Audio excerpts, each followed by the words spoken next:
जय गुरु जी। संगत जी, हमारे प्यारे और शिव रूपी परमपिता गुरु जी के चरण कमलों में शत शत प्रणाम और गुरु जी की डिवाइन संगत को जय गुरु जी। संगत जी, आइए हम सब गुरु जी के श्री चरणों में एक अरदास करें। हे मेरे प्यारे गुरु जी, आपका भरपूर आशीर्वाद सदैव आनंद सहित हम सब पर बना रहे। आज हम नमन बंधन होकर श्री गुरु जी साहेब जी आपसे सिर्फ इतनी सी अरदास करते हैं कि जिस तरह से आप आज तक हमें बख्शते रहे हैं, हमें अपने आशीर्वाद से परिपूर्ण करते आए हैं, आगे भी इसी तरह से बख्शते रहना, अपनी रहमतें बरसाते रहना, अपने श्री चरणों में जगह देना। हे मेरे प्यारे गुरु जी, मुझे समर्पण दें। मेरे कार्य ना हो तो मुझे सब्र दें, मेरे कार्य हो तो मुझे शुक्र दें। मैं कुछ समझ ना पाऊं तो मुझे विवेक दें, मेरा विश्वास डोले तो मुझे विश्वास दें। श्री गुरु जी, आपके चरणों में हम सभी संगत की ओर से बहुत बहुत शुक्राना, हमारी अरदास कबूल करना। संगत जी, इस अरदास के साथ आज के सत्संग हम शुरू करते हैं। आज के सत्संग भी बहुत खास है, बहुत सुंदर है और सभी गुरु जी की ब्लेसिंग से परिपूर्ण है। आप सभी से रिक्वेस्ट है कि सारे सत्संग अंत तक सुने और पूरा सुने। सत्संग को अधूरा छोड़ना गुरु जी का ही निरादर होगा। इसीलिए हमें नहीं पता कि किस सत्संग में हमारे लिए गुरुजी ने क्या ब्लेसिंग्स दी हुई हैं। इसलिए आप सत्संग पूरा सुने और अंत तक सुने। संगत जी, आज का पहला सत्संग हम एक आंटी का सुनेंगे जो अपना नाम गुप्त रखना चाहती हैं। ओम नमः शिवाय, शिवजी सदा सहाय। ओम नमः शिवाय, गुरुजी सदा सहाय। जय गुरुजी महाराज, शुक्राना गुरुजी महाराज। सारी संगत को जय गुरुजी। संगत जी, मुझे गुरुजी महाराज से जुड़े हुए ज्यादा टाइम नहीं हुआ है। मैं गुरुजी से सितंबर 2023 में ही जुड़ी थी। कुछ महीनों में ही गुरुजी ने मुझे इतना ब्लेस किया है, इतना ब्लेस किया है कि मैं उनकी बहुत बहुत शुक्रगुजार हूँ। आज ये मेरा पहला सत्संग है। संगत जी, अगर मुझसे कुछ भी भूल चूक हो जाए तो माफ करिएगा। जैसे गुरुजी कहते हैं कि शुरू से शुरू करना चाहिए, वैसे ही मैं भी शुरू से बताती हूँ कि मैं कब से गुरुजी से कनेक्ट हुई। सितंबर में मेरे पापा बहुत ज्यादा बीमार हो गए थे। तब मेरी मम्मी गुरुजी से कनेक्ट हुई थी और उन्होंने मुझे भी गुरुजी के बारे में बताया था। तब मैंने भी यूट्यूब पे गुरुजी को सर्च किया था और बस तब से ही मैं भी गुरुजी से जुड़ गई। जैसे ही मैंने गुरुजी का स्वरूप देखा, पता नहीं क्या हुआ, मुझे अंदर से बहुत ही अच्छा लगने लगा और मैंने अपने आप को बहुत ही रिलैक्स फील किया। मैंने कुछ सत्संग सुने और बस जय गुरुजी महाराज, शुक्राना गुरुजी महाराज लिखना शुरू कर दिया। फिर रोज गुरुजी का मंत्र जाप, भजन और सत्संग में चलाती थी। संगत जी, एक दिन मैं यूट्यूब देख रही थी, तब मुझे मैसेज आया कि आज मैं तेरे घर कबूतर विच दर्शन देने आ रहा हूँ। वैसे तो हमारे छत पे बहुत सारे ग्रे कबूतर आते हैं। शाम को जब मैं छत पर गई तब मुझे बहुत सारे कबूतर दिखे। तब मैंने हाथ जोड़कर जय गुरुजी, शुक्राना गुरुजी किया। फिर मुझे एक सफेद कबूतर 2 सेकंड के लिए उड़ता हुआ दिखा। वो कबूतर बहुत शाइन कर रहा था। मैंने फटाफट अपने हाथ जोड़कर जय गुरुजी, शुक्राना गुरुजी किया। मैंने गुरुजी से प्रश्न किया कि गुरुजी, क्या आप मुझे इतने से ही दर्शन दोगे? बस फिर क्या था, मैं मुड़ी और मुझे बहुत ही सुंदर तितली के रूप में दर्शन हुए। कितनी जल्दी सुनते हैं हमारे गुरुजी। जय गुरुजी महाराज, शुक्राना गुरुजी महाराज। एक बार की बात है संगत जी, मेरा बेटा कॉलेज से आ रहा था। उसके हॉस्टल से एयरपोर्ट बहुत दूर है, तो मैंने उसको कहा था कि टाइम से निकल जाना। उसके कॉलेज में कोई फेस्ट चल रहा था, तो थोड़ी देर के लिए वो वहाँ चला गया था। मुझे टेंशन हो रही थी कि वो कहीं लेट ना हो जाए, तो मैं बार बार उसको फ़ोन कर रही थी और उसे इतनी आवाज़ में फ़ोन सुनाई नहीं दिया। फिर मैंने गुरुजी के सामने हाथ जोड़ा और उनसे अरदास की और उसी समय मेरे पास यूट्यूब पर मैसेज आया, बेटी अपने बच्चे की चिंता मत कर, मैंने उसका हाथ पकड़ रखा है। मैंने उसी समय हाथ जोड़कर शुक्राना किया। बस अब एक तसल्ली सी हो गई है कि गुरुजी है ना, वो सब संभाल लेंगे। मेरे हस्बैंड और मेरा बेटा अभी गुरुजी से कनेक्ट नहीं हुए हैं, पर मुझे पूरा यकीन है गुरुजी उनको भी अपने आप से जल्दी ही कनेक्ट कर लेंगे। एक बार गुरुजी ने मुझे ड्रीम दर्शन भी दिए हैं। मैंने देखा कि गुरुजी मेरे कमरे के दरवाजे के पास सफ़ेद चोले में खड़े हैं। उनके चेहरे पर इतनी चमक थी और वह मुझे बाहर आने का इशारा कर रहे थे। मेरी एकदम से घबराकर आँख खुल गई और मुझे कुछ समझ नहीं आया कि मैं क्या करूँ। तो मैंने गुरुजी का मंत्र जाप करना शुरू कर दिया। वैसे तो रोज के इतने सत्संग होते हैं, क्या बताऊं संगत जी। गुरुजी ने चाहा तो आगे भी मैं अपने सत्संग जरूर शेयर करूंगी, पर अभी के लिए मैं अपनी वाणी को विराम देती हूँ। गुरुजी का धन्यवाद करती हूँ। जो कुछ भी उन्होंने दिया मुझे उसका शुक्राना और जो नहीं दिया उसका भी शुक्राना। जय गुरुजी, शुक्राना गुरुजी। संगत जी, अगला सत्संग हम एक अंकल का सुनेंगे जो अपना नाम गुप्त रखना चाहते हैं। जय गुरु जी, शुक्राना गुरु जी। ओम नमः शिवाय, शिव जी सदा सहाय। ओम नमः शिवाय, गुरु जी सदा सहाय। सारी संगत को मेरा जय गुरु जी। संगत जी, ये मेरा पहला सत्संग है। मेरी जर्नी गुरु जी के साथ कैसे शुरू हुई, इसका सत्संग मैं अपने आने वाले दूसरे और बड़े सत्संग में बताऊंगा, जो कि यूनिक है। आज मैं 2 सत्संग सुनाना चाहता हूँ। पहला, मेरे घर में मेरे रिश्ते की बात चल रही थी, तो मैंने लड़की की फोटो देखी तो मैंने हाँ कर दी। हमारे घर वाले रिश्ता लेकर आए, जिसका उत्तर लड़की वाले 1 हफ्ते के बाद देने वाले थे। इसी बीच मुझे लगा कि मेरा और उस लड़की का मैच अच्छा नहीं लगेगा, क्योंकि बात कुछ और ही थी जो मैं गुप्त रखना चाहता हूँ। तो मैंने हमारे प्यारे गुरुजी से अरदास की कि प्लीज कोई ऐसा चमत्कार कीजिए कि लड़की वाले ही ये रिश्ते के लिए मना कर दें। और संगत जी, गुरुजी की कृपा से ऐसा ही हुआ। गुरुजी का अनंतम अनंतम शुक्राना। संगत जी, दूसरा सत्संग मेरी हेल्थ के बारे में है। मेरे हेयर फॉल बहुत हो रहा था। कुछ ही महीनों से बहुत ज्यादा मेरा हेयर फॉल हो रहा था। तो मैंने गुरुजी से प्रार्थना की। उसी दिनों मुझे यूट्यूब पे 2 सत्संग सुनने को मिले जो हेयर लॉस से रिलेटेड थे, हेयर फॉल से रिलेटेड थे। यही बात है कि गुरुजी हमारी हर बात का जवाब देते हैं। उसमें संगत जी बता रहे थे कि हेयर फॉल के लिए गुरुजी के स्वरूप से हर रोज चंदन का टीका अपने सर पर लगाना है। तो मैंने भी यही करना शुरू कर दिया। अभी तो मुझे पता नहीं है कि हेयर लॉस कम हुआ है कि नहीं, मगर वो यूट्यूब के 2 सत्संग को मेरे सामने आना ही इस बात की गवाही है कि गुरुजी मेरे हेयर लॉस को भी बंद करना चाहते हैं और मुझे ब्लेसिंग्स देना चाहते हैं। अंत में मेरे प्यारे गुरुजी महाराज, जो कि महाशिव हैं और साईं बाबा हैं, उनसे मेरी प्रार्थना है कि मेरे गवर्नमेंट जॉब का रिजल्ट आ गया है, मगर ज्वाइनिंग लेटर बाकी है। गुरुजी मुझ पर दया कीजिए। और गुरुजी और संगत जी, मेरी गवर्नमेंट जॉब लगने के बाद मैं बड़ा सत्संग जरूर सुनाऊंगा। जय गुरुजी, शुक्राना गुरुजी। ओम नमः शिवाय, शिवजी सदा सहाय। ओम नमः शिवाय, गुरुजी सदा सहाय। संगत जी, अगला सत्संग हम दिल्ली से लावण्य आंटी का सुनेंगे। जय गुरुजी, शुक्राना गुरुजी, अनंतम शुक्राना गुरुजी। ओम नमः शिवाय, शिवजी सदा सहाय। ओम नमः शिवाय, गुरुजी सदा सहाय। संगत जी, अगर सत्संग सुनाने में मुझसे कुछ भी गलती हो जाए तो कृपया मुझे माफ कर देना।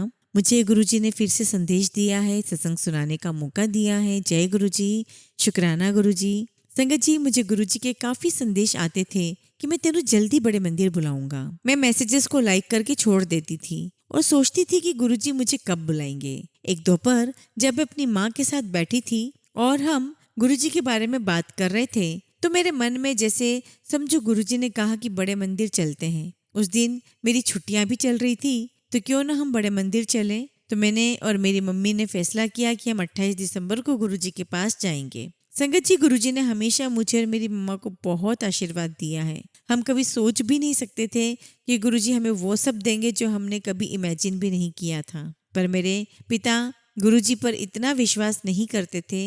वो हमें अक्सर हमारे गुरुजी की भक्ति के लिए ताने देते थे, जो हमें काफी बुरा लगता था। तो उस दिन पापा को बताने के लिए कि हमें गुरुजी के मंदिर जाना था, काफी हिचकिचा रहे थे। बड़े मंदिर हमारे घर से काफी दूर है और मेरा एक 2 साल का छोटा भाई है जो मुझे गुरुजी के आशीर्वाद से ही हुआ है। मेरे लिए वो गुरुजी से कम नहीं है, तो उसको संभालने के लिए पापा को थोड़ा मनाना मुश्किल था। पर वो कहते हैं ना कि गुरुजी का बुलावा आया है तो उनके पास आने के लिए कोई नहीं रोक सकता।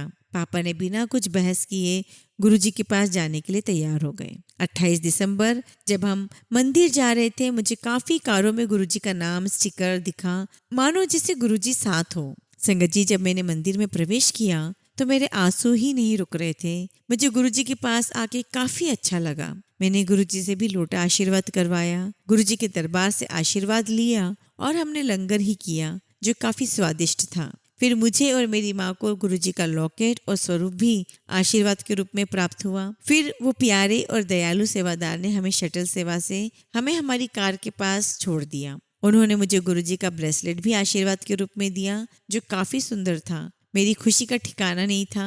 मैं बहुत खुश थी और गुरुजी ने साल शुरू होने से पहले काफी आशीर्वाद दिया। जय गुरुजी, शुक्राना गुरुजी, अनंतम शुक्राना गुरुजी। संगत जी, अगला सत्संग हम एक आंटी का सुनेंगे जो अपना नाम गुप्त रखना चाहती हैं। जय गुरुजी, शुक्राना गुरुजी, गुरुजी का अनंतम शुक्राना। गुरुजी का जितना भी शुक्राना किया जाए कम है। मैं तो पल पल शुक्राना करती हूँ गुरुजी। मैं सत्संग शुरू करने से पहले मंत्र जाप करना चाहती हूँ। ओम नमः शिवाय, शिवजी सदा सहाय। ओम नमः शिवाय, गुरुजी सदा सहाय। लख लख शुक्राना मेरे मालिक का। ये तो मैं नहीं जानती कि गुरुजी ने मुझे कब से अपने आप से जोड़ा है, लेकिन जब से वह मेरी लाइफ में आए हैं, मेरी लाइफ बहुत चेंज हो गई है। मैं एक पार्लर चलाती हूँ। मेरी कस्टमर गुरुजी को बहुत मानती हैं। उन्होंने अपने घर सत्संग करवाया तो मुझे बुलाया था, पर मैं नहीं गई। मैंने सोचा पता नहीं कौन गुरुजी हैं, तो मैंने वो सत्संग अटेंड नहीं किया। मैं गुरुजी से माफ़ी मांगना चाहती हूँ। मैंने गुरुजी को इंस्टाग्राम पर भी देखा तो मुझे बहुत अजीब सा लगा। पता नहीं कौन गुरु हैं। आजकल जो गुरु हैं उन्हीं की तरह मैंने सोचा। संगत जी, इस बात के लिए मुझे माफ़ करना। गुरुजी, मुझे माफ़ करना।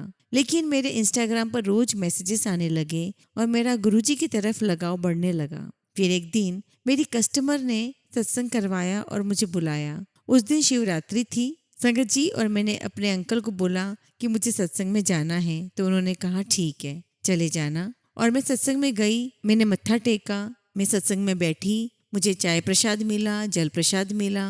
मैंने जल प्रसाद वहीं रख छोड़ दिया। सॉरी गुरुजी, मुझे माफ़ करना, मुझे उस टाइम पता नहीं था। और मुझे लंगर प्रसाद भी मिला, मैंने वो खाया। बाद में मुझे टॉफ़ी प्रसाद भी मिला, वो मैं अपने अंकल और बच्चों के लिए घर पर ले आई। उसके बाद मैंने अपने अंकल से बड़े मंदिर जाने की जिद की। पहले तो उन्होंने मुझे मना किया और कहा कि तू अकेली चली जा, पर मैं अकेली कैसे जाती संगत जी, मेरे छोटे छोटे 2 बच्चे भी हैं। तो एक दिन मेरे अंकल मुझे बड़े मंदिर ले जाने के लिए राजी हो गए और हम अपने दोनों बच्चों को अपनी ननद के पास छोड़कर बड़े मंदिर के लिए निकल गए। जब हम 2 घंटे में वहाँ पहुँचे और तब वहाँ जाकर हमें पता चलता है संगत जी की मंदिर तो शाम को 5 बजे खुलेगा। वहाँ एक अंकल खड़े थे तो उन्होंने हमें बताया। ये सुनकर मेरे अंकल का मूड खराब हो गया। तब मेरे अंकल बोले कि तुम्हें कुछ पता है नहीं और ऐसे ही आ गई हो, पहले पता तो कर लेना था तुम्हें, अगली बार आना।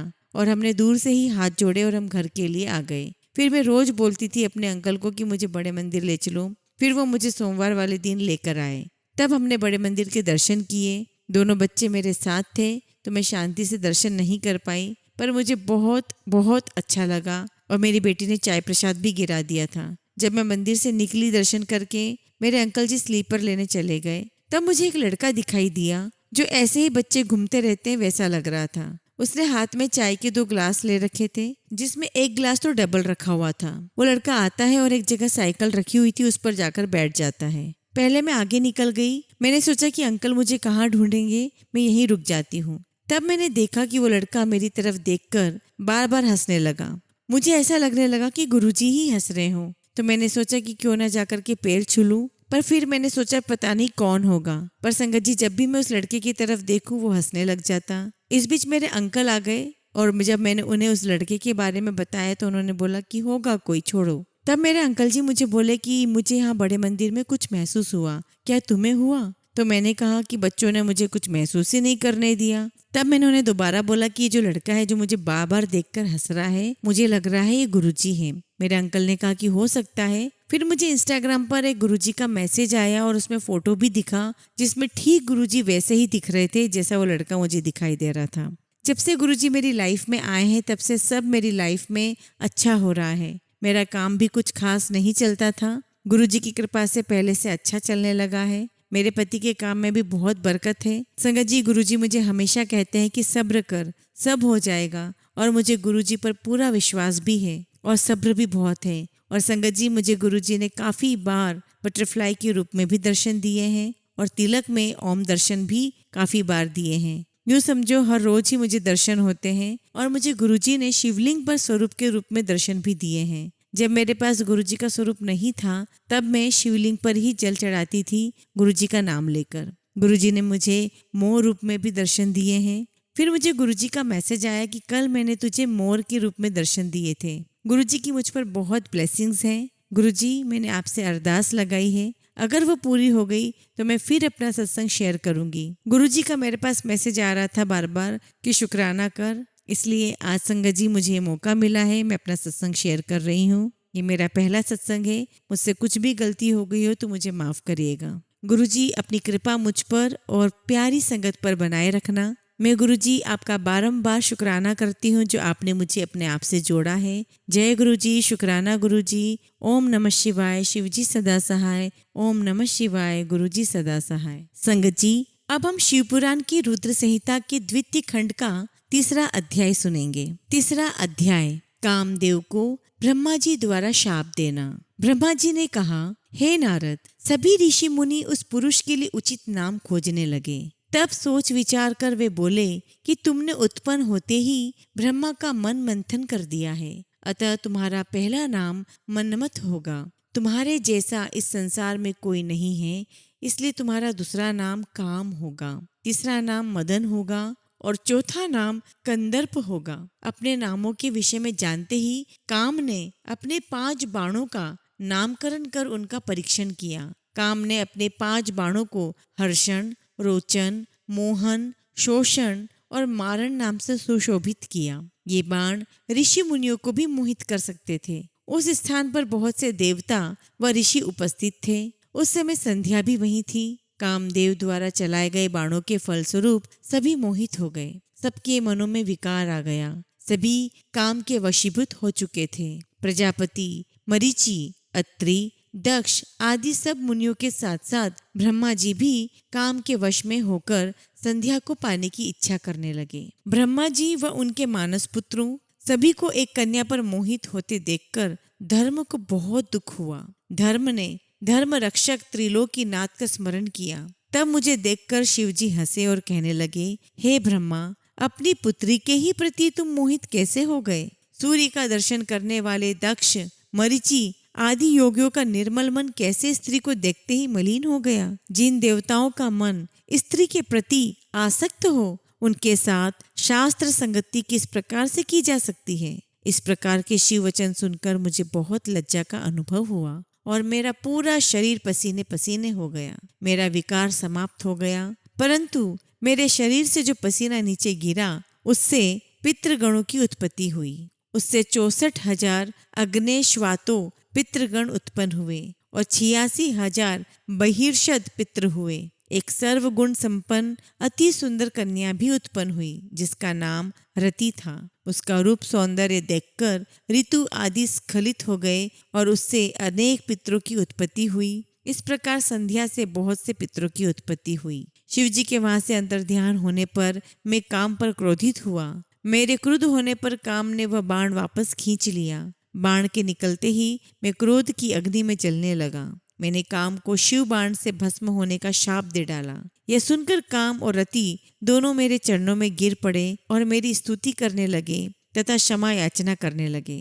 तब काम ने कहा, हे प्रभु, आपने ही तो मुझे वर देते हुए कहा था कि ब्रह्मा, विष्णु, रुद्र समेत सभी देवता, ऋषि, मुनि और मनुष्य तुम्हारे वश में होंगे। मैं तो सिर्फ अपनी उस शक्ति का परीक्षण कर रहा था, इसलिए मैं निरपराध हूँ। प्रभु, मुझ पर कृपा करें। इस शाप के प्रभाव को समाप्त करने का उपाय बताएं। इस प्रकार काम के वचनों को सुनकर ब्रह्मा जी का क्रोध शांत हुआ। तब उन्होंने कहा कि मेरा श्राप झूठा नहीं हो सकता, इसलिए तुम महादेव जी के तीसरे नेत्र रूपी अग्नि बाण से भस्म हो जाओगे। परंतु कुछ समय पश्चात जब शिवजी विवाह करेंगे, अर्थात उनके जीवन में देवी पार्वती आएगी, तब तुम्हारा शरीर पुनः तुम्हें प्राप्त हो जाएगा। तीसरा अध्याय समाप्त। संगत जी, अब हम कल चौथा अध्याय सुनेंगे। जय गुरु जी, शुक्राना गुरु जी।